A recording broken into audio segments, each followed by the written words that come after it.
Olá, amigos e amigas, ligados aqui na RadioWebLíder.com, a RWL, 10 horas mais 27 minutos, a temperatura de 20 graus, mais um décimos, aqui nos estúdios da Rádio Web Líder, entrando em campo, o programa Estrelas do Rádio, aqui na apresentação Júnior Imperador Brito. Você pode nos acompanhar através da live do Facebook RWL Líder e também pelo aplicativo RWL. Vai lá na Play Store e baixa, é só escrever as iniciais da emissora e também vai no site radioweblíder.com.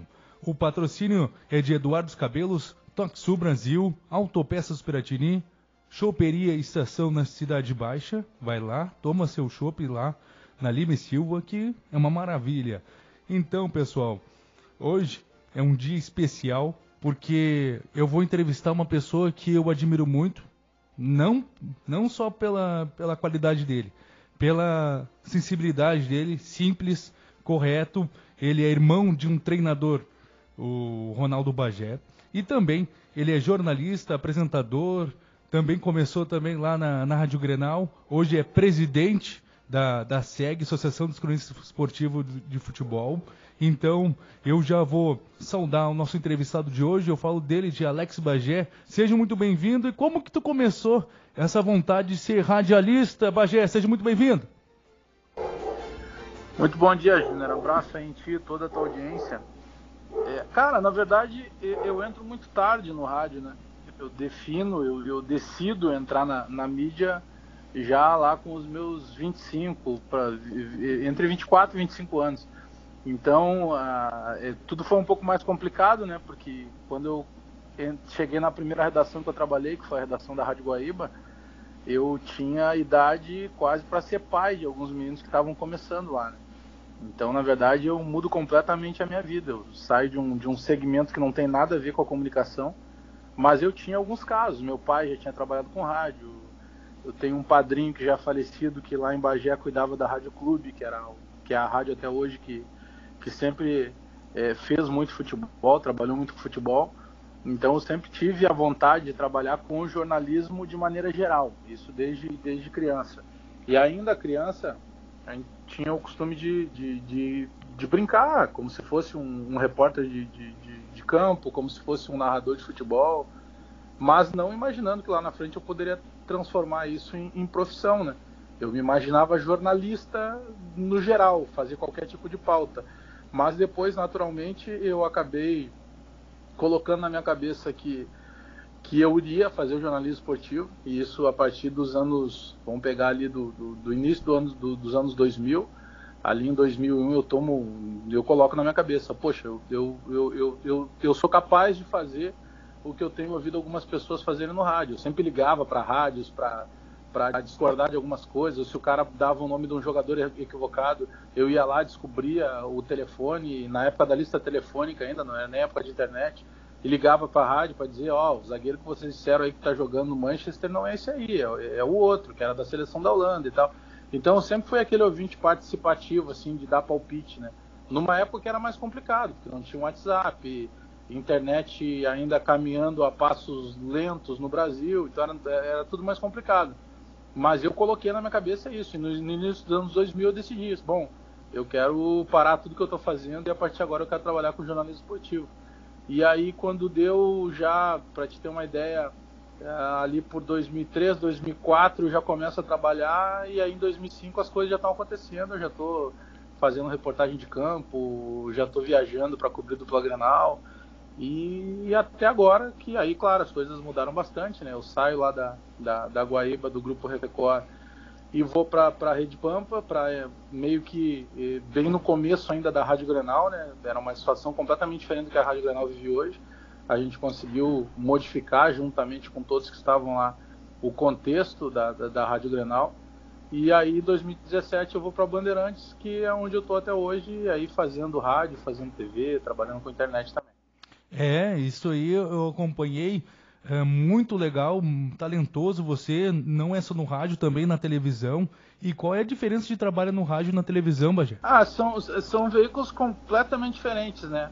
Tudo, se nós pegarmos, inclusive, a forma, né, que a produção é feita, eu vou ser eternamente um homem de rádio, né? O rádio ele me fascina. O rádio tem toda essa questão da parte de improviso, que facilita muito, né? O rádio nos dá uma escola muito, muito grande.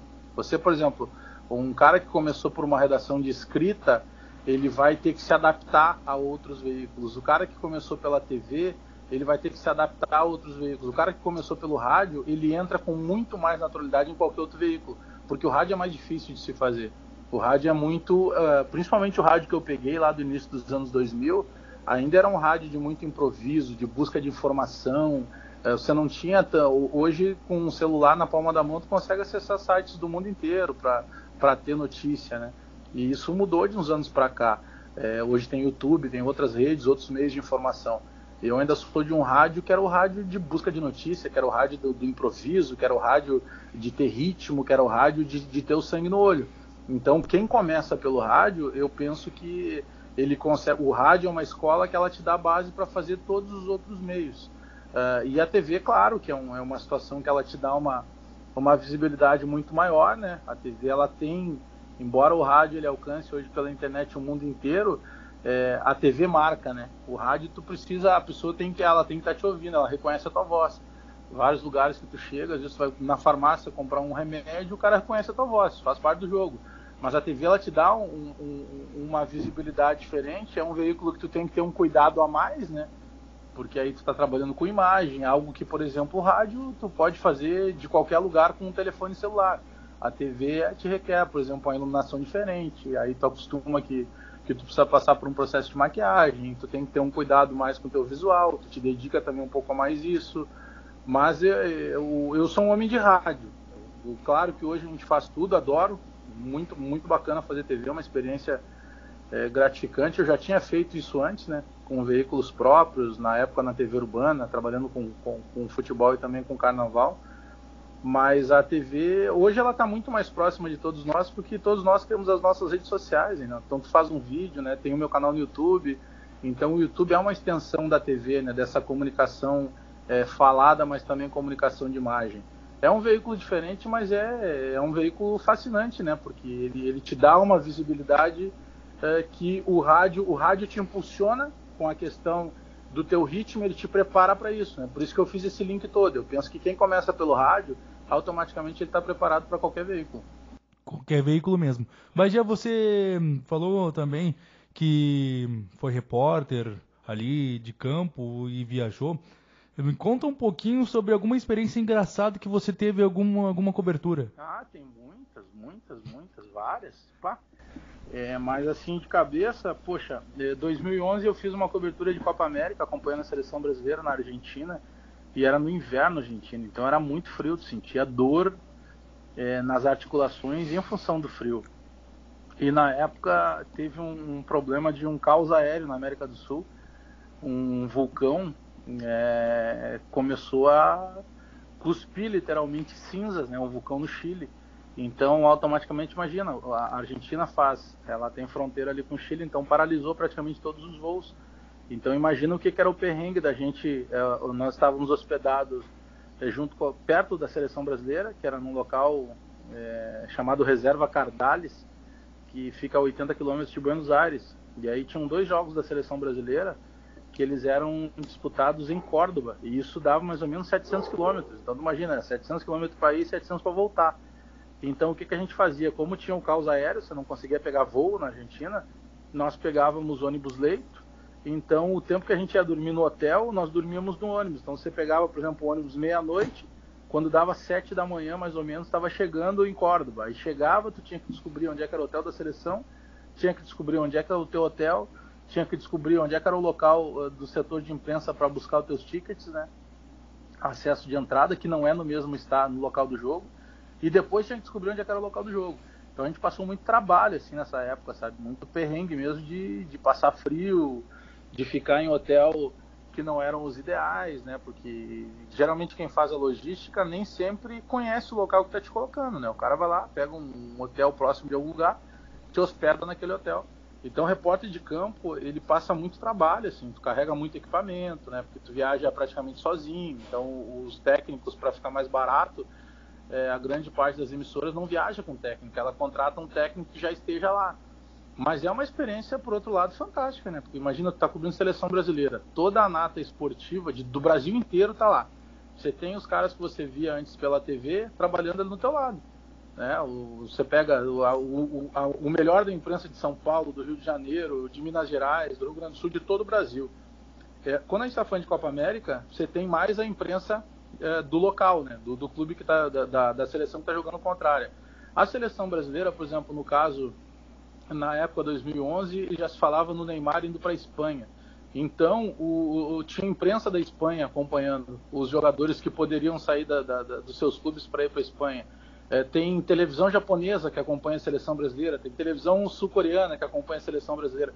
Então, acompanhar a seleção brasileira te dá uma carga de trabalho muito grande. E aí, mesmo uma semana antes do voo para a Argentina, para cobrir a Copa América, já tinha um resquício dos voos aqui no Brasil. Então, teve um jogo, Grêmio e São Paulo, que era um jogo no Morumbi, e esse jogo estava marcado para sábado, 18h30. Sábado, 18h30.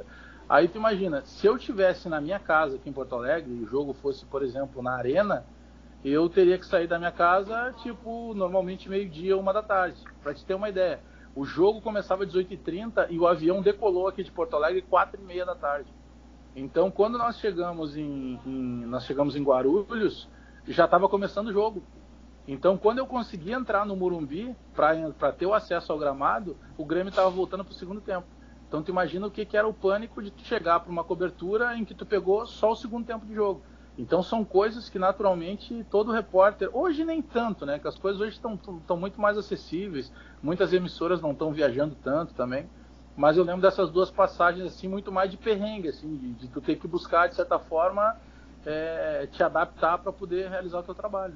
Com certeza, e você já estava falando ali, Bagé, também, antes, na pergunta anterior, sobre carnaval. Você cobriu o carnaval e você é compositor? Sim, na verdade é que eu me criei na Restinga, né? Na zona sul aqui de Porto Alegre, de Bagé, e me criei na Restinga.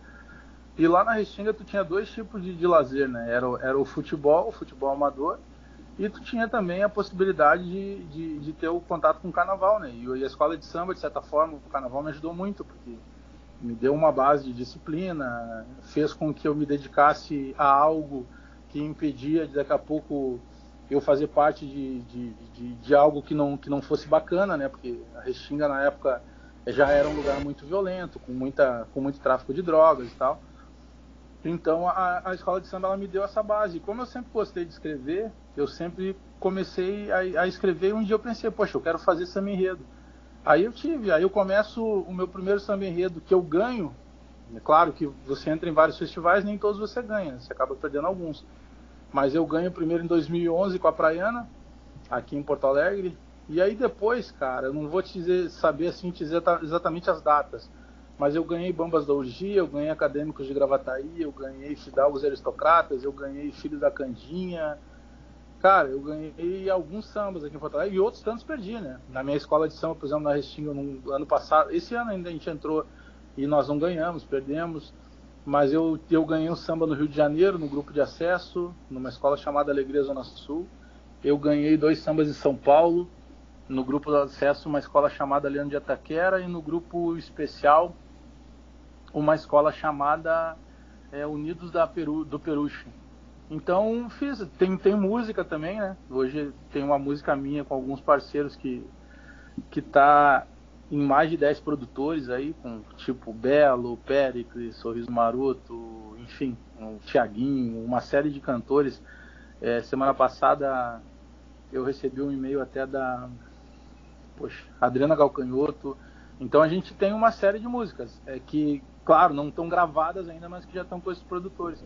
Mas o meu contato foi esse. Então, quando eu comecei a trabalhar, eu sempre trabalhei com o carnaval e com o futebol, porque eu queria devolver. Eu acreditava que o carnaval tinha me ajudado lá atrás, né, em ter uma formação, né, e me afastar daqui a pouco, diferente de outros amigos que acabaram indo para o lado da violência, para o lado da droga. Então eu sempre fui muito grato ao carnaval, e aí naturalmente depois eu acabei me envolvendo com essa questão da composição. Bagé, vamos para um rápido intervalo e já voltamos para falar mais da sua carreira, várias coisas? Claro, estou à disposição. Então, Rádio Web Líder, daqui a pouco já voltamos com muito mais no Estrelas do Rádio, um papo bem legal com Alex Bagé. Então já voltamos com o Estrelas do Rádio.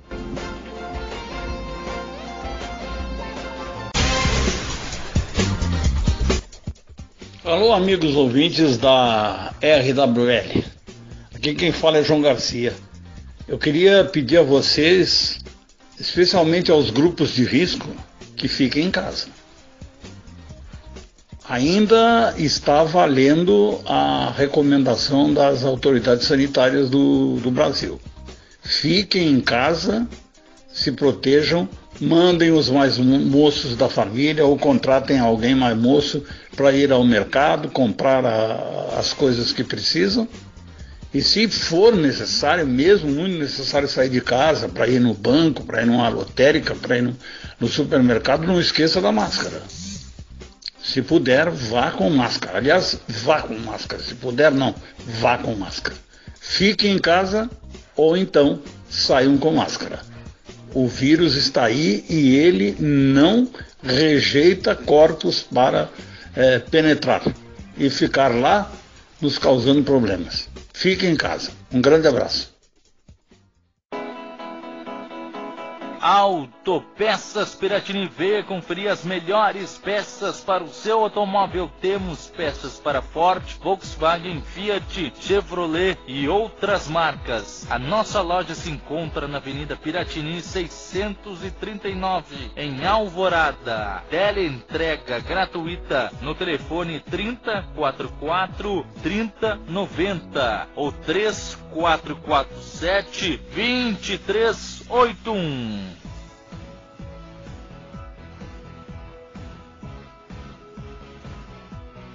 Contadores Associados. Precisando de contadores? Quer abrir um CNPJ, regularizar a sua empresa? Você não está sozinho. Vamos crescer juntos. Somos um escritório de contabilidade há mais de 30 anos no mercado, pronto para dar o que você mais precisa, manter sua empresa em dia. Prático assim, notas fiscais simplificadas com o uso do certificado digital. Transparente assim, atendimento com contadores que falam a sua língua. Pronto, fazemos sua contabilidade e disponibilizamos seus impostos para pagamento. Agora ficou fácil manter sua empresa em dia. Telefone 51 3062 0907. Contadores Associados. TalkSul Brasil, a marca do seu evento na capital gaúcha. Você que precisa de um locutor, de um cerimonialista para o seu evento, contrate TalkSul Brasil no fone 51 9918 74878. TalkSul Brasil, fazendo a sua festa acontecer. TalkSul Brasil 9918 74878 na capital gaúcha, registrando os melhores eventos gaúchos. Padaria e Confeitaria Supimpa. E aí, você está procurando uma padaria com pão quentinho a toda hora? E uma confeitaria para aniversários e eventos que tenha bons preços e uma grande variedade de bolos, tortas, salgados e quantidade de pães e cucas? A Padaria Supimpa tem. Faça agora a sua encomenda pelo telefone 51 985 02 16 19. A Padaria e Confeitaria Supimpa fica na Rua Olegário José Guimarães, 1126, no bairro Piratini, em Alvorada. Padaria e Confeitaria Supimpa.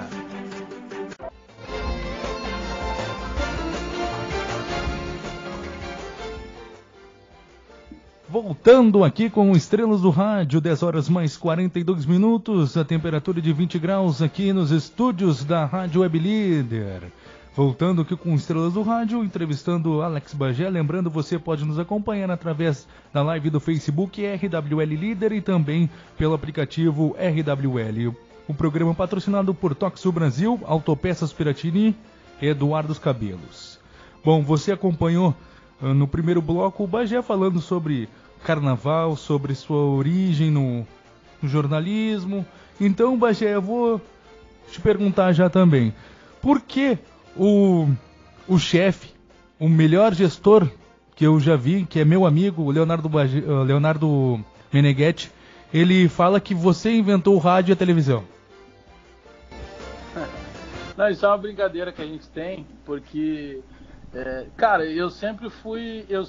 por personalidade, eu sempre fui um cara de meio que me envolver muito com liderança, assim, em todos por isso que eu acabo chegando na SEG, sendo convidado, e depois acabo virando presidente. E na época que eu fui repórter de campo, eu sempre dei muita notícia, cara, e não tem nada de soberba nisso, de realidade. Eu dava muita notícia porque eu gostava de dar notícia. E todo mundo que quer dar notícia, você pega o telefone, se liga para 3, 4 pessoas do clube, você consegue uma notícia. Pode ter certeza. Todo mundo que fizer isso, teve uma vez eu ouvi uma entrevista do PVC, do Paulo Vinícius Coelho, ele dizendo que todos os dias, quando o Campeonato Brasileiro da Série A começa, ele fala com os 20 clubes brasileiros, todos os dias. Ou ele fala com o treinador do clube, ou fala com o assessor do clube, ou fala com o presidente, ou com o diretor de futebol, ou com o conselheiro, mas todos os dias ele fala com os 20 clubes que estão disputando a Série A. É por isso que ele está sempre informado, porque ele busca essa informação. E hoje a gente tem veículos de informação, meios, você pode ligar a rádio, por exemplo, eu trabalho na Bandeirantes, mas eu ouço outras rádios também, eu ouço a Rádio Gaúcha, eu ouço a Rádio Grenal, faz parte do nosso jogo saber o que está acontecendo nas outras. Só que tem muita gente que acostumou a procurar informação no site. Se eu procurar informação no site, hoje em dia todo mundo tem acesso ao site. Então o cara que segue o meu trabalho, ele vai, peraí, isso aí eu já sei, isso aí eu vi no site tal, isso aí eu li em tal lugar. Então o repórter, ele tem que procurar informação. E eu sempre procurei, e por isso que eu dei muita informação. Teve uma vez que eu dei informação em 2016, se eu não estou equivocado, acho que foi 16, quando chegou o Bolanhos. Eu dei a notícia do Miller Bolanhos, contratado pelo Grêmio, numa quinta-feira. Na sexta, o Dr. Rui Costa, que era diretor de futebol do Grêmio, chamou uma entrevista coletiva para desmentir a minha informação. Imagina, ele não desmentiu no ar, ele trouxe uma entrevista coletiva, ele botou toda a reportagem lá, só, quero dizer aqui que o Grêmio não está contratando o Miller Bolanhos. E eu tinha certeza que o Grêmio tinha contratado o Bolanhos. Tanto que no domingo pela manhã o Bolanhos aparece em Porto Alegre. Entendeu? Ele desmentiu ali porque ele estava com medo que o Inter fizesse proposta, ele estava com medo que o Corinthians na época fizesse proposta. Então, eu sempre trabalhei com muita fonte isso. E, cara, eu sempre brinquei muito com essa coisa, né? Eu chegava no setor, às vezes, falava para os colegas, cara, vocês deram alguma notícia aí? Não, então se prepara que eu vou dar. Mas isso não era soberba, era uma maneira de brincar, só que eu ia lá e fazia, eu dava realmente a notícia. Então, várias vezes cheguei, na época que eu trabalhava na Rádio Guaíba, eu chegava no setor e dizia para os caras, tá ouvindo a Guaíba aí? Então coloca na Guaíba aí porque eu vou dar uma notícia, eu vou te furar aqui. Isso não era soberbo, isso era meio que uma disputa o tempo inteiro, assim como vários dias outros colegas deram notícia que eu não tinha. Então sempre tive essa brincadeira toda. E aí, em função da redação, como eu tenho esse jeito de estar sempre brincando com o pessoal e tal, aí o Meneghetti sempre diz isso, não, quem inventou o rádio não foi o Lander de Moura, quem inventou o rádio foi o Bagé e tal. Porque a gente brinca muito com isso, entendeu? Porque em função dessa parte mais descontraída e tal. Mas é isso, sempre nessa brincadeira, assim. Então, vezes quando ele vai querer me dar uma porrada na elegância, ele me diz isso. Não, quem inventou o futebol foi o Bagé. Então, mas é nesse ponto, assim, de brincadeira. Brincadeira muito boa, e também a Bandeirantes tem um jeito, um ambiente legal de família, de brincadeira, de também ajudar todo mundo ali. Então, ô Bagé, você sonha ser narrador de futebol? Sabe que de um tempo pra cá eu coloquei isso na cabeça. Eu nem sei se vai ser possível, porque tem algumas coisas que tu consegue com técnica, entendeu? Tu consegue fazer um bom repórter. Se ele quiser ser um bom repórter, mesmo que ele nunca tenha trabalhado, ele consegue ser um bom repórter. Você vai mais ou menos dar o caminho. Só, olha, tem que ser assim, tu tem que fazer esse tipo de relacionamento para que tu possa transformar aquela pessoa daqui a pouco numa fonte, para que te traga informação, de que maneira tu consegue filtrar aquilo que o cara está te dizendo do que realmente é verdade. Então tu consegue fazer. O comentarista, basicamente, ele tem que entender de futebol. Agora, se ele é um cara que ele comunica bem, mesmo ele não entendendo de futebol, eu não vou citar os nomes aqui, mas tem uma série de comentaristas que não entende uma vírgula de futebol. Só que o cara comunica bem, o cara pega um outro aspecto, ele fica desenvolvendo em cima daquele aspecto, mas ele não entende nada de futebol. Tu não vai conseguir tirar nada de futebol dele porque é fácil notar. Tem muita essa confusão, entendeu? O cara trabalha com futebol porque ele entende? Não. Te diria assim aqui, grande parte da mídia que trabalha com futebol não entende uma vírgula de futebol. Alguns entraram porque virou a imprensa engraçadinha, que o cara faz mais palhaçada do que qualquer outra coisa. Futebol parece fácil, mas não é. Ele é muito complexo. E a grande maioria que trabalha com futebol, posso te dizer, não entende de futebol. Entender de futebol, assim como tem técnico que não entende. Assim como tem muita gente que não trabalha na mídia e que entende mais do que a gente que trabalha. Então na futebol eu imagino que seja muito difícil, porque ela te depende de dicção, você tem que ter uma habilidade e um senso de improviso muito maior, você tem que passar exatamente para o cara o que está acontecendo, você não pode errar. E, se bem que ainda hoje, né, já teve narrador que conseguiu errar uma cobrança de pênalti, né? O cara não tinha visto se a bola tinha entrado, se não tinha entrado. Então isso acontece. Eu me lembro. Agora é muito difícil narrar futebol, entendeu? É muito difícil porque o comentarista, se ele não está num dia legal, ele já se prepara para aquelas, sei lá, 5, 6 vezes que ele vai entrar ao longo do primeiro tempo, por exemplo. O repórter não está legal, daqui a pouco se ele pega um primeiro tempo que a bola quase não veio na goleira dele, ele praticamente não vai falar. O narrador não tem isso, o narrador tem que estar legal o tempo inteiro. Porque ele já entra antes da jornada, ele toca os 45 minutos mais os acréscimos, ele só dá uma descansada no intervalo, daqui a pouco ele volta de novo para o segundo tempo. Né? E daqui a pouco pode ter prorrogação, pode ter disputa de pênalti. Então o narrador, ele precisa ser intenso o tempo inteiro. E claro, eu faço alguns pilotos e tal, mas eu nunca fiz isso. Só que eu coloquei na minha cabeça que isso seria importante, porque eu penso que é o momento da gente começar a romper barreiras. Hoje ninguém mais consegue executar só uma função, entendeu? Não tem, eu já fui produtor, eu já fui comentarista, eu já fui analista de arbitragem, tem que te dedicar. Quando me ofereceram a vaga para analista de arbitragem na Rádio Guaíba, eu fui para dentro da federação e fiz um curso de arbitragem. Com o Chico Garcia. Procurar, em 2007 eu e o Chico Garcia. O Chico Garcia na época estava pela Rádio Gaúcha, se eu não me engano, 2007 o Chico estava pela Gaúcha. E eu estava pela Rádio Guaíba.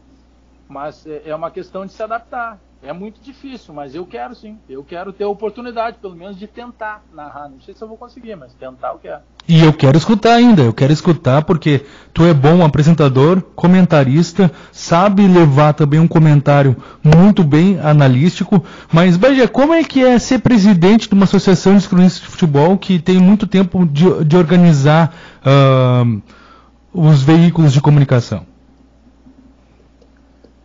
Cara, é desgastante.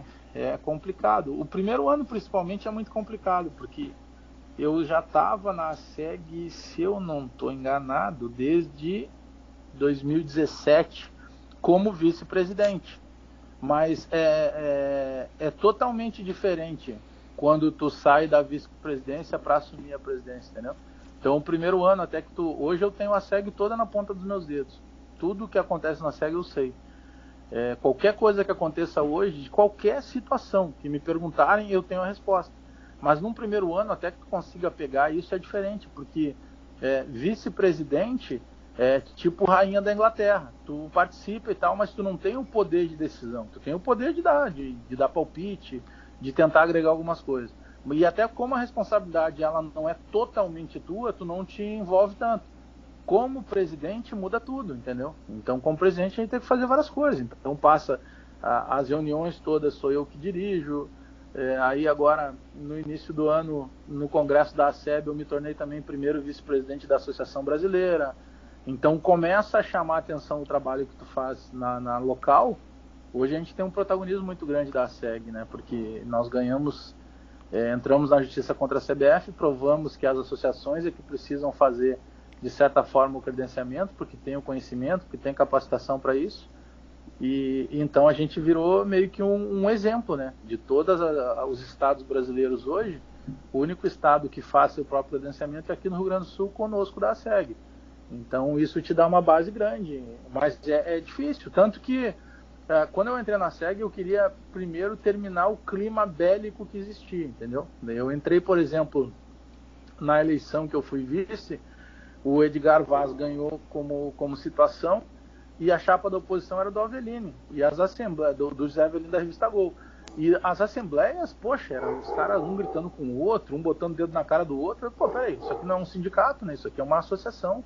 Ninguém é remunerado. Aqui a gente trabalha para organizar uma instituição que tem 75 anos, né? Que tem a sede própria, que tem lá um auditório totalmente reformado, que a gente modificou tudo para 40 lugares sentados, que tem toda uma estrutura disponível para os associados de internet, de sala de reuniões para quem precisar, no horário comercial, não agora, né, em função da pandemia que a gente está trabalhando em home office.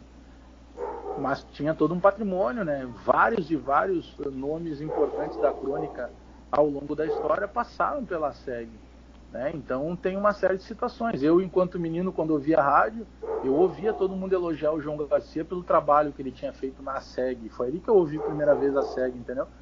Então, quando eu entro lá, eu acabei perdendo alguns amigos, né? Porque quando a gente vira presidente, a gente tem que tomar algumas atitudes que nem sempre vai agradar todo mundo. Mas, na verdade, eu não considero que eu tenha perdido amigo, cara. Se o cara fosse meu amigo e se eu tô fazendo o correto, ele tinha que ficar do meu lado. Te entender.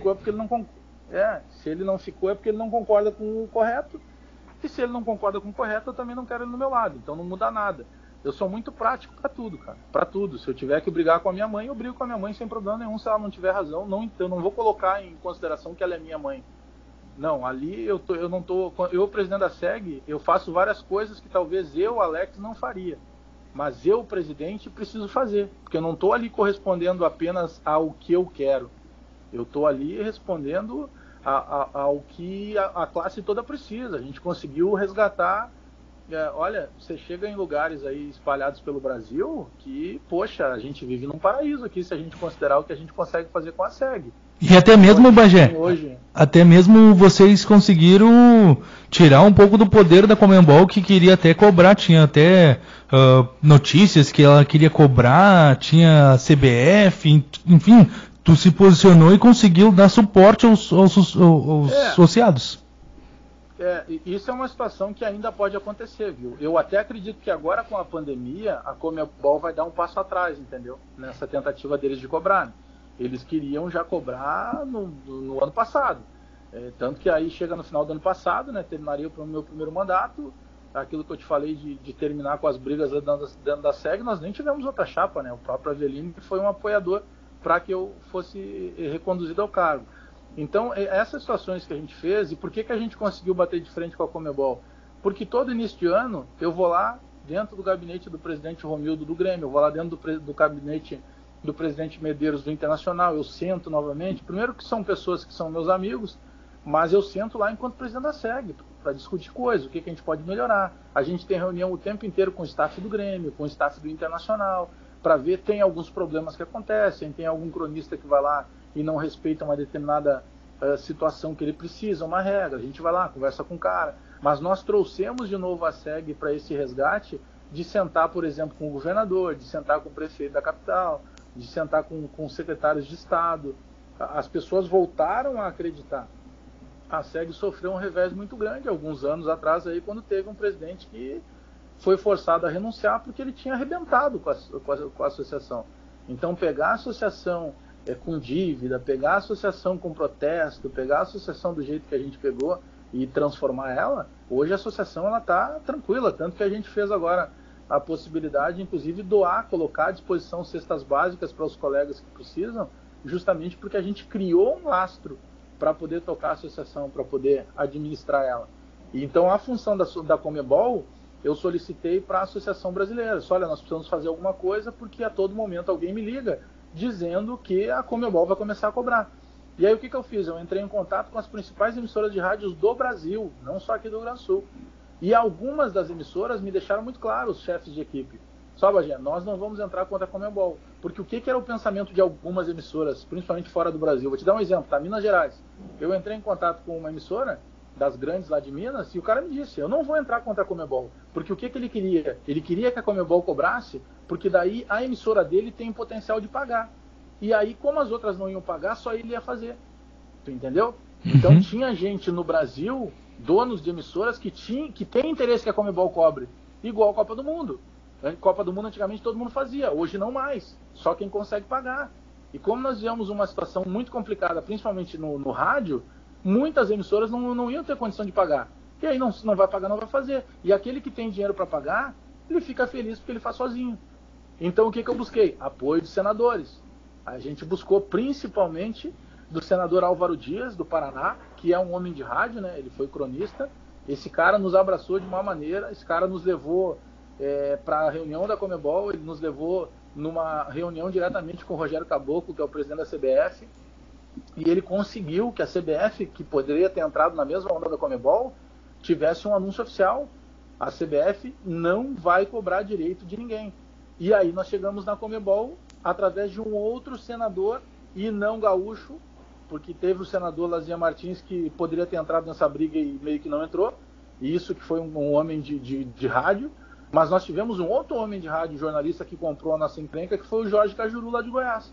Então o Cajuru veio, nos abraçou juntamente com o Álvaro Dias. O Álvaro Dias é um desafeto eterno da CBF, e aí através desses dois senadores nós tivemos um corpo para mostrar para a Conmebol. Os cronistas estão se organizando lá no Brasil, não tem cabimento vocês cobrarem direito de transmissão. Porque o que eu bati muito na tecla? Que isso ia representar fechamento de posto de trabalho. Porque, por exemplo, uma web rádio não vai ter como pagar a transmissão. Então o cara não vai fazer. Então, se o cara não faz, ele vai estar automaticamente tirando posto de trabalho de outras pessoas. Então a gente conseguiu mostrar para a Conmebol, pelos caminhos corretos, que a decisão deles ia afetar muito toda uma camada profissional. E assim a gente conseguiu, pelo menos nesse primeiro momento, não ter cobrança. Com agora a incidência da pandemia, eu acredito que agora mesmo é que não tenha clima para daqui a pouco a Conmebol tentar cobrar, né?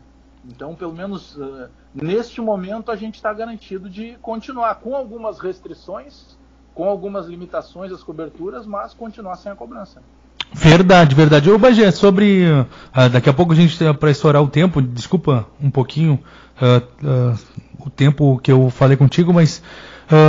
Ô Bagé, sobre você ter revelado o time de coração, e o João Garcia fala muito de ti, ele vem participando aqui da emissora, fala muito de bem, tem uma relação boa contigo, mas como é que é revelar o time de coração e trabalhar com um Meneghetti que é colorado?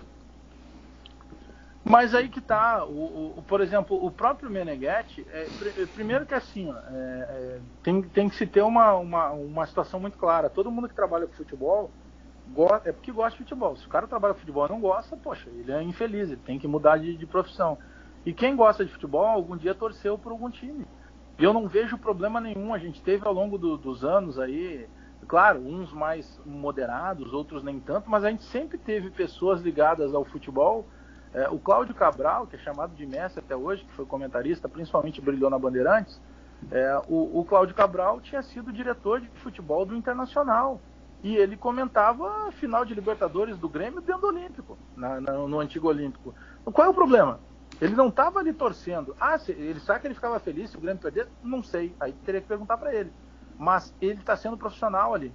E eu nunca vou deixar de ser profissional. Agora a questão de abrir time, daqui a pouco, se tu vai zoar... Cara, naturalmente, eu sempre fui um cara, entre aspas, meio debochado no meu dia a dia. Entendeu? Mas de certa forma... volta e meia fazendo uma brincadeira, sabe? Mais extrovertido. Então, se o cara vai encarar isso como um deboche, com alguma situação, bom, problema dele, eu não estou preocupado com isso.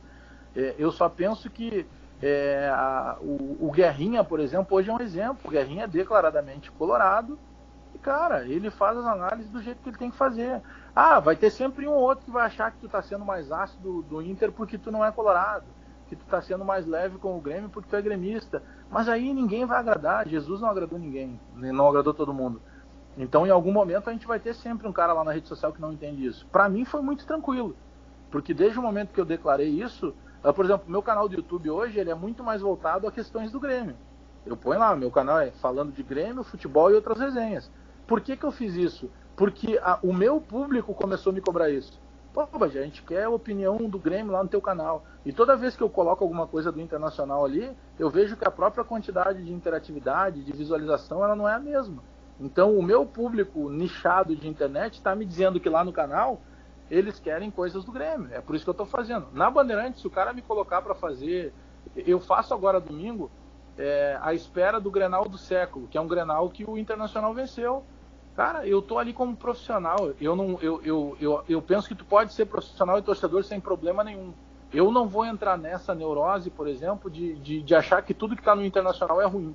Não é a minha, entendeu? Tem vários amigos lá dentro, tenho o maior respeito. Vou te dizer que teve um determinado momento que eu tinha mais amigos dentro do Internacional do que propriamente dentro do Grêmio. Se tu pegar dos ex-jogadores ali, Bolívar, Magrão, Tinga, são alguns dos meus melhores amigos e são caras que eu fiz amizade sendo repórter de Internacional. Então, para mim, é muito tranquilo isso. Eu recebi mais recados de colorado do que gremista, me parabenizando e usando esse termo. Bagé, não interessa. Muitos dizendo que achavam que eu era colorado. Bagé, com esse teu jeito mais popular e tal, mais despojado, pô, imaginei que tu fosse colorado. Eu recebi muito desses recados. Mas eu levo de boa e não tem problema nenhum, entendeu? Só que eu fico mais à vontade, eu tô com 44 anos, eu não preciso chegar no restaurante, o garçom perguntar pra mim, tá, mas aí, Bagé, diz só pra mim. Não tem problema, não, eu sou gremista. Eu posso sair se eu quiser com a camisa do Grêmio, eu posso vestir a camisa do Grêmio. Sabe, eu só considerei que em determinado momento, toda essa proteção que eu tinha de cuidar no momento de não ter um adesivo no carro, nem no meu, nem na minha mulher, de não comprar um carro azul ou vermelho, cara, por quê? Eu não estou cometendo crime algum. Então, eu penso que é um momento de muitas coisas mudarem. As plataformas digitais estão nos mostrando isso. Hoje a gente tem colegas que, às vezes, eles têm mais audiência numa live do YouTube do que propriamente quando ele está no microfone da rádio dele. Isso acontece. E, cara, é um momento de ter cada vez mais transparência. Então, eu quero que o meu público não precise ficar... será que o Bagé é colorado? Será que o Bagé é gremista? Não, o Bagé é gremista. Eu vou continuar dando os meus depoimentos de Inter ou de Grêmio baseados na minha profissão, entendeu? Então, chegou um momento, pra mim foi muito natural. Eu botei na cabeça, cara, eu acho que chegou o momento de assumir que eu sempre torci pelo Grêmio, não preciso ficar dando curva nos caras, inventando. Eu não considerava que aquilo era transparente, entendeu? Eu ter que inventar uma história, cara, qual é o problema que tem eu dizer pro cara o time que eu torço? Foi isso que eu pensei e pra mim foi muito tranquilo. Foi tranquilo mesmo, e ainda mesmo tu sendo gremista, tu consegue analisar muito bem e pode substituir muito bem o Cláudio Cabral, na minha opinião. E Alex Bagé, eu tenho 30% da visão, faço 21 função aqui na rádio, na minha rádio e do Eduardo Taborda. E gostaria de te agradecer pela entrevista. E o meu sonho é um dia trabalhar contigo, com o pessoal da Bandeirantes. Meu sonho, mas um dia vai acontecer. Mas eu te agradeço muito pela sua entrevista e tuas últimas considerações, meu amigo. Não, eu que te agradeço. Eu sei que a gente estava combinando aí, estava complicado de encaixar o horário, em função da SEG, da TV, da rádio, e a gente tem uma vida um pouco mais corrida, gerar conteúdo também para a internet, então não estava dando. Então eu te agradeço a compreensão e, cara, eu estou à disposição de vocês aí para qualquer coisa, a gente combina. Se tiver que fazer outra entrevista, contem comigo, não tem dificuldade nenhuma, né? A gente está falando de uma coisa que é o meu dia a dia, que eu gosto de fazer, e a SEG também está de portas abertas aí, dentro do possível, para a gente sempre buscar o melhor para todos nós, né? A SEG tem que funcionar e a gente faz isso no dia a dia como uma facilitadora do cronista. O que a gente não facilita é porque não é possível facilitar. Tudo aquilo que é possível facilitar, vocês podem ter certeza que a gente facilita. A gente está o tempo inteiro em contato com o staff do Grêmio, com o staff do Internacional, já projetando essa volta do futebol, falando o tempo inteiro com o presidente Luciano Oxman da Federação Gaúcha de Futebol, falando o tempo inteiro com o diretor de marketing da Federação Gaúcha, que é o meu amigo Maurício Andrade. A gente está o tempo inteiro em contato para fazer com que essa volta ela seja melhor para todo mundo. A gente não vai ter o futebol do jeito que a gente tinha até o Grenal ali do dia 12 de março, né? E depois ainda tivemos mais no final de semana, ainda a última rodada do Gauchão já com portões fechados. Esse ano não vai acontecer isso. Para que a gente possa retomar aquele dia a dia, aquela coisa natural, que era pegar o nosso equipamento de trabalho, sair de casa e ir para o estádio, esse ano não vai acontecer, a gente tem certeza disso. Vai ser tudo diferente, com menos pessoas, evitando aglomeração, com mais cuidados, mas a gente está fazendo o possível para que esse período atípico seja o mais curto, entendeu? E que a gente possa logo ali na frente retomar o nosso cotidiano de trabalho com o cronista. Muito obrigado, Bagé. Esse é Alex Bagé, nosso entrevistado do Estrelas do Rádio. Foi uma entrevista legal, então eu agradeço a todos os ouvintes e até mesmo o Alex Bagé. Então terminamos aqui o Estrelas do Rádio. Tchau, pessoal!